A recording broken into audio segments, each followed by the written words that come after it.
Services, Alex Azar, and delegation at State House in Entebbe. U.S. Secretary is in the region to assess the Ebola situation in Eastern Democratic Republic of Congo and how Uganda is controlling the disease from spreading at the border with the DRC.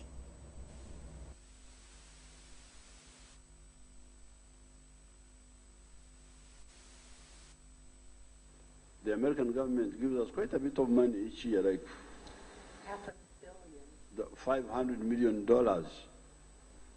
each year to deal with the issues of AIDS and other health issues. We are grateful to the American government in their role of combating these infectious diseases. They have a strong organization called CDC, Center for Disease Control, which we came to know when we were dealing with AIDS initially, and we knew them even more when we had a few cases of Ebola.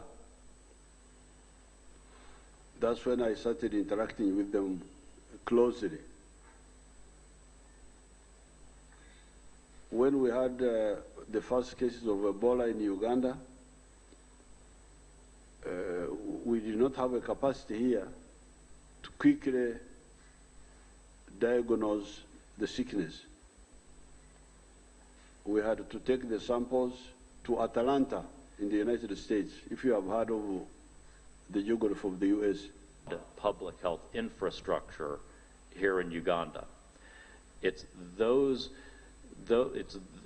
investments and those enhanced capabilities that helped Uganda so effectively deal with the Ebola crisis.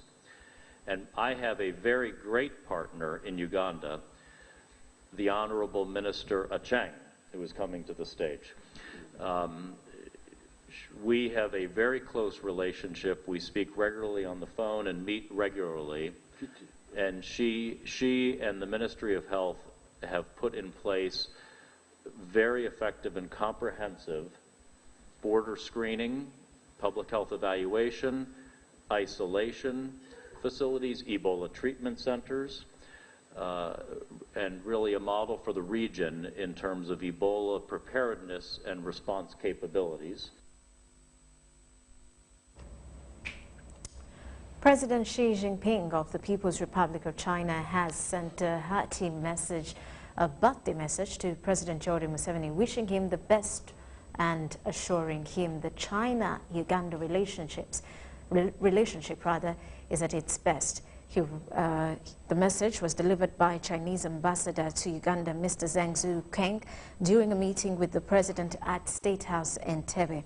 He also promised to work with President Museveni, taking the implementation of the outcomes of the Beijing summit of the Forum on China-Africa Cooperation as an opportunity to further promote the comprehensive cooperative partnership of the two countries to a new height. President Museveni said that he was very happy with his recent visit to China, during which he and other African heads of state and government attended the Forum on China-Africa Cooperation Summit in Beijing, where he learned more about China's policies and ways of articulating its development role and involvement in global economics. Ambassador Zhu Kang said that his country has learned a lot from President Museveni's well-researched speeches that have helped China understand and appreciate sustainable economic cooperation and development between Uganda and China in particular, and the African continent in general. Now, whilst strategic partnerships are key in facilitating growth and development of African countries, President Yoweri Museveni has warned policymakers to value public-private partnerships. This was during the second day of the Africa Public-Private Partnerships Conference. President Museveni was also appreciated by the African Union Envoy for Infrastructure, Raila Odinga, who prides that all 54 African countries have signed the African Continent Free Trade Area Agreement of 2019. At the eve of the fourth industrial revolution, African governments need to provide efficient and effective policies that enhance growth to improve people's livelihoods. Eastern Africa needs to position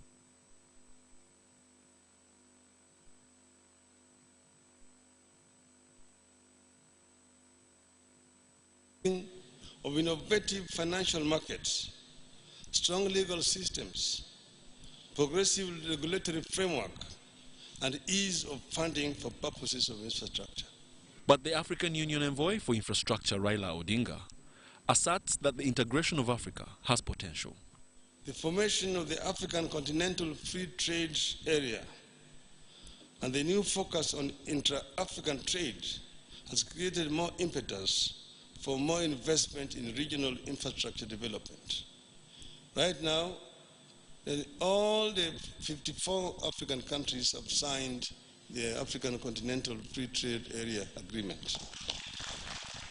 A report by Brookings shows that intra-African trade stands at 15%, 70% for Europe, and 50% for Asia, a position that emerged from Africa's poor economic decisions. So, there are certain parts of the infrastructure that I would want you to deliberate on very carefully.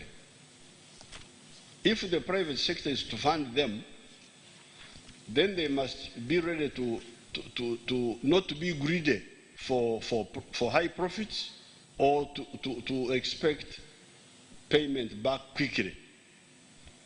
Because here we had that problem with the Bujagari hydropower station. Other dams are built by the government, but Bujagari was built by some private people. But because of the way they wanted to recover their money quickly, and my people had not been careful in the negotiation, when the dam was finished, what was the cost of power? 13 American cents. Amidst the various challenges African economies face, public-private partnerships have been fronted as foremost in efficient governance if profits and developments are to exist. But in Uganda, sectors like electricity, transport and finance require vigilant handling. For UBC, Wadulo Makanold. And institutions of higher learning have been warned against using outdated information management systems while launching the Integrated Management System of National Council for Higher Education. The Minister of State for Higher Education, John Chrysostom Muhingo, urged institutions of higher learning to acquire tools for access to economic resources and data management. National Council for Higher Education has instituted an integrated management information system to its services. The system provides for space for higher institutions of learning to upload data and also public domain where members of the public can log in to get information on accredited and licensed institutions. African Development Bank released $300 million for acquiring equipment and training personnel. Higher education institutions can lose their ability to deliver quality if they are not flexible and if they are not responsive. The EMIS will enforce compliance and quality in areas of program accreditation, institutional staff establishment, and student capacities to align these with our national human resource development goals. According to National Council for Higher Education, information from higher institutions of learning is not accessible and reliable. To institutions of higher learning is now to use this system to organize data for timely retrieval. Right now, getting information from institutions is a challenge.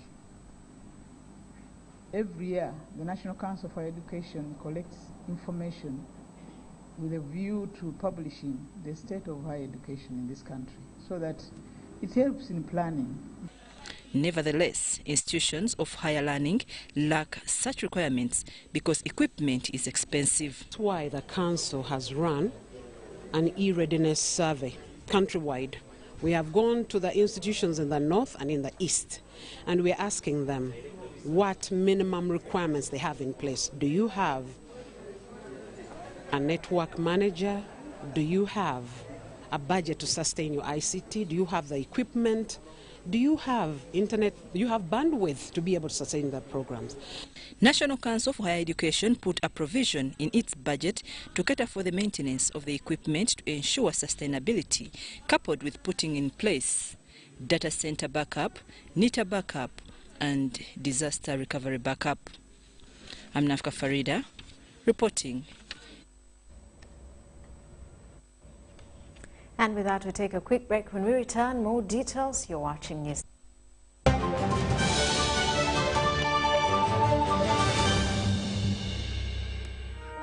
Every dream has a challenging journey. Ours began in 1998 with a mission to drive the development of a robust communications sector in Uganda. We created structures to champion the dream. We've evolved, made discoveries, supported great minds, empowered Ugandans, and fostered a vibrant culture, enabling communication for all. Down the years, we've created memories and networks, uniting generations and building great partnerships. Together, we can go even further. UCC, celebrating 20 years of achievements. Ladies and gentlemen, welcome to the Pain Arena. Introducing on the right corner, Mr. Action, the reigning heavyweight champion in the ring against the Headache, the #1 contender. And the bell rings. Headache charges forward with a steady right and a left hook. Action dodges. He misses out with an inch. Wait a minute. Mr. Action launches back with a kick. The final blow. He is out.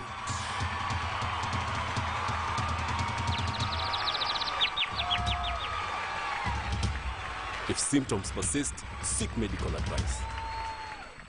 333. What's up with number 3? It's 3 at Airtel and not 4 anymore. It's 3 shillings per second across all networks in Uganda. Make calls from Airtel to all networks at 3 shillings per second. Get to talk to anyone on any network anytime at 3 shillings per second. Ha ha! Airtel, the smartphone network. Airtel is regulated by Uganda Communications Commission. Does heartburn stop you from eating the things you love? Eating too fast, alcohol or spicy food can trigger acidity, heartburn, indigestion or flatulence. Your best bet is Better Cool. Better Cool works fast to relieve acidity, heartburn and indigestion. Trust Better Cool. Enjoy life. If symptoms persist, seek medical advice. The Parliament of Uganda will host the 64th Commonwealth Parliamentary Conference from the 22nd to the 29th of September 2019 at the Munyonyo Commonwealth Resort. The conference provides an opportunity for parliaments to discuss best practices, governance values, and socio-economic aspirations of the Commonwealth. The conference will run under the theme Adoption, Engagement, and Evolution of Parliaments in a Rapidly Changing Commonwealth. Discussions will focus on climate change, innovations in parliaments, persons with disabilities, youth, urbanization, sexual harassment, and separation of powers, among other topics. More than 1,000 delegates from 54 countries are expected, and this will be an opportunity for Ugandans in the social and economic sectors to benefit by providing their services. Follow us on the hashtag 64CPC2019 and on Facebook at 64th Commonwealth Parliamentary Conference. This message is brought to you by the Clerk to Parliament.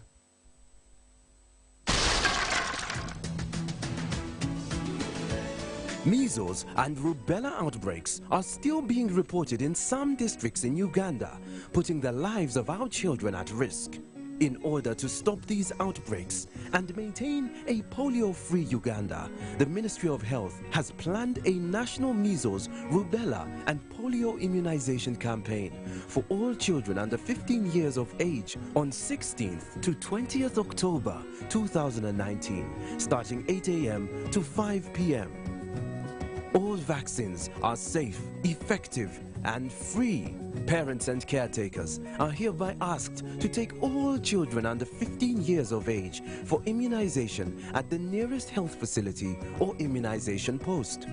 Ministry of Health also calls upon everybody to report any child with a fever and generalized skin rash to the nearest health facility or health worker immediately.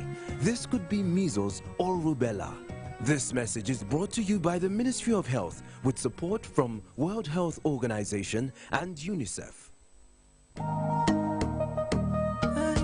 I'm paying taxi, it's a civic duty. This September is all about you. URA has prepared this month to identify, recognize, and celebrate compliant small to medium enterprises, SMEs. Come and access a number of activities lined up from the 25th to 27th September at Kolo Independence Grounds, featuring the Bombaia Business Summit on SME business success. That's not all. There will be a host of free services like yellow fever vaccination, an employment hub with jobs and free career guidance, instant business registration, and issuance of driving permits. These activities will run daily from 8 a.m. to 5 p.m. Entrance is free. For more information, email info@ura.go.ug or visit our website www.ura.go.ug, Facebook at URA page, and Twitter at URA Uganda. Developing Uganda together.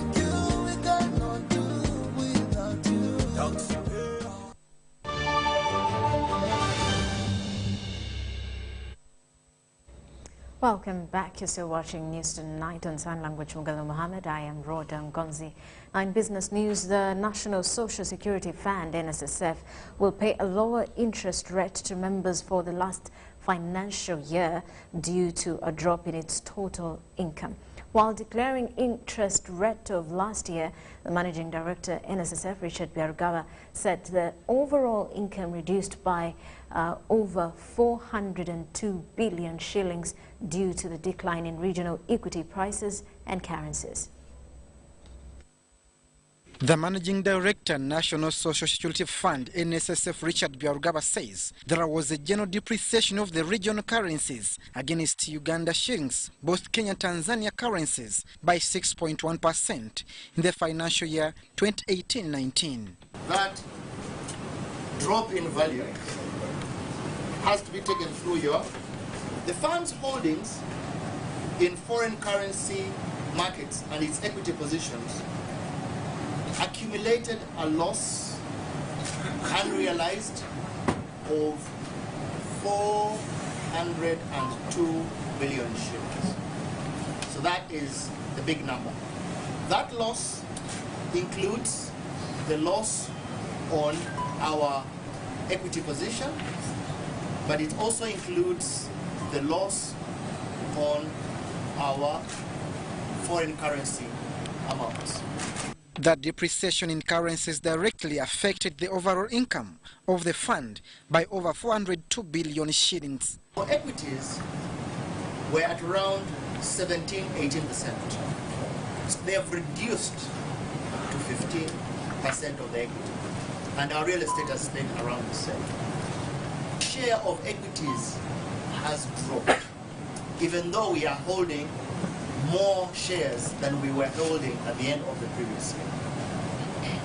That is as a result of the huge loss in value on our equity shares. This decline will affect members' interest rate as per the current benefit scheme by not matching the recommendable 15%. That means that in principle, our members share in the profits, but also share in the losses. Given our performance this year, the fund will not match the interest rate. The Minister of Finance, Planning and Economic Development, Matia Kasaija, is expected to declare the new interest rate at the annual members' meeting on 27th of this month. Abdul Nasir Luwama for UBC News.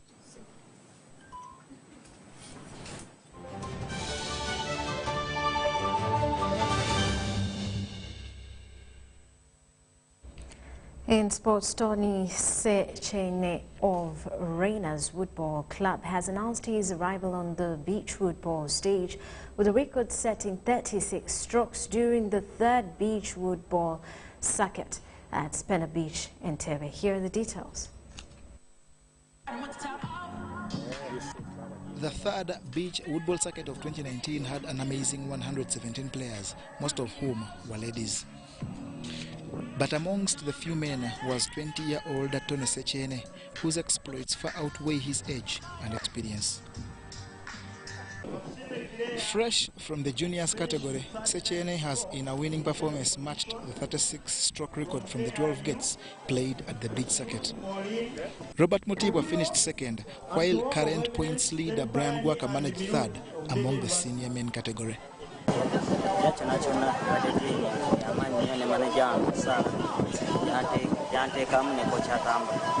Among the women, Kampala International University's Maureen Kirungi was first, followed by Claire Tumusime, with the stroke woodball club's Mary Athiono third. In the corporate category, Makerere University's Benson Kanyesije finished first, followed by Godfrey Bukenya and Raymond Semata. We even have the chance that we have started the youth competitions, the beach games, which is also a brighter future for woodball, and it also helped us to capture ministry programs that are on the calendar for ministry games in secondary schools. They have now allowed woodball to be played at the beach. So when we have the youth also playing at the beach, it's great encouragement and gives us hope for the future of woodball. Among the corporate women, Maria Nancy Govondeje dominated others, including Jean Lunguse and Ruth Nakazi. The final outing, at which players like current senior women's leader Lilian Zawede expect to perform, is due 27th October at Spena Beach, Entebbe. John Barnes, Sentamu, reporting. And the UEFA Champions League action returns this evening with Borussia Dortmund facing Barcelona and Napoli hosts defending champions Liverpool. The meeting of Napoli and Liverpool sees the latter team open the defense to their UEFA Champions League crown at the Stadio San Paolo against a familiar opponent. The Neapolitans and the Reds also met in the group stage last year, with each team winning their home match 1-0. This time round, Jurgen Klopp's Chargers will fancy their chances of a win in Naples against a Serie A side which has shaped plenty of goals so far. Tuesday night also features last season's surprise finalists Ajax as they open their campaign home to Lille, as well as the heavyweights International at home to Slavia Prague and Chelsea at home to Valencia.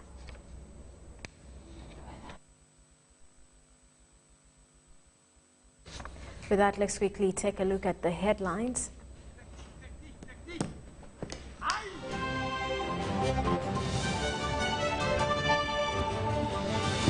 President Yoweri Museveni directs on funds for infrastructure development.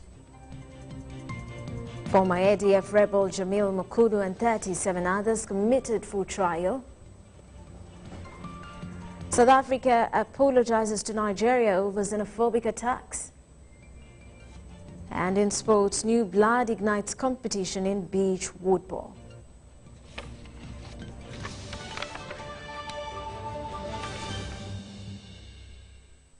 That does it for now. Mugalu Mohammed on sign language. I am Rhoda Ngonzi. We do return at 10 o'clock with more details, but for now we'll leave you with the weather update with Alex. It's time for the weather report from the Weather Center, only here on UBC TV with Semper Alex Kim. It has been sunny conditions that dominated most of the day today, but by 9 a.m. this morning, some parts of the country reported some rainfall, like Arua reported 12.2 millimeters, whereas Mbarara reported 1.8 millimeters of rainfall. This is so because the rain belt is quite aligned over our region. That is why even tomorrow morning we should be seeing parts of the Lake Victoria Basin have some chances of some light showers. That will also include Arua. In the afternoon, we do expect most parts of the country to have chances of rainfall apart from the northeastern and the southwestern part of the country. Temperatures are expected to rise to 30 degrees Celsius in Karamoja region, 27 in Kampala, whereas in Kabale Highlands we are forecasting at 25 degrees Celsius. And elsewhere across the globe, we are forecasting for Accra. Chances of rainfall, whereas Nairobi is expected to have sunny intervals at 27 degrees Celsius and Brussels at 16 degrees Celsius. That will be quite cold. Otherwise, that is all we had time for. Stay tuned to UBC TV and log on to our website for more information. I remain St. Alex Kim.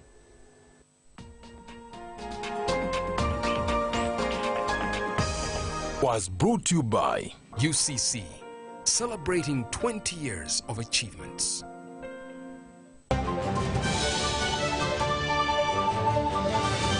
Brought to you by Better Cool works fast to